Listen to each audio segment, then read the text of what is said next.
Licence শাখার যে প্রতিনিধি আছে তাকে পাঠান, আমাদের সাথে কথা বলে না। আজকে আপনাদের কি বলছে? আজকে দাবিটা কি? আজকে আমাদের বলতেছে আমাদের দাবি আমাদের বেতন দেওয়া লাগবে। আপনারা কি কাজ করেন একটু বলেন তো। আমরা মাগুরা জেলায় ইজি বাইক যে পৌরসভার যে লাইসেন্স আছে, ইজি বাইক রিক্সা, এই লাইসেন্সের যে আপনার ইয়েটা পৌরসভার যে আপনার লাইসেন্স অনুমোদনটা, এটা আমাদের মাধ্যমে কালেকশন করে। আমরা পৌরসভাকে এইটাকে কালেকশন করে দিই। তা আমরা এই গত 2 বছর ধরে আমরা করে আসতেছি। এই লাস্টে এসে ইমতিয়াজ স্যার আমাদের এইভাবে নাকে দড়ি দিয়ে ঘুরোচ্ছে। উনি বিভিন্ন ওয়ে দেখাচ্ছে, বিভিন্ন সমস্যা, বিভিন্ন টেবিলে আমরা এই টেবিল থেকে আরেক টেবিল বিভিন্ন টেবিলে ঘোরাঘুরি করতেছি।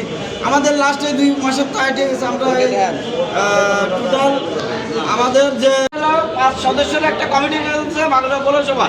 কমিটি করে দেওয়ার পরে কমিটি একটা প্রতিবেদন জমা দিয়েছে, দেওয়ার পর মিটিংয়ে এটাকে উত্থাপন যখন তুলে ধরেছে তখন উনি ওইটাকে স্টপ করে দিচ্ছে। উনি ওখান থেকে আর দিচ্ছে না। এখন ইনারা বলতেছে যে আমাকে দিচ্ছে না। এখন আমরা তো ওনার কাছে যাই বলতে পারতেছি না, ইনার আন্ডারে আমরা কাজ করেছি, আমরা তো ওনাদের দেখবো না।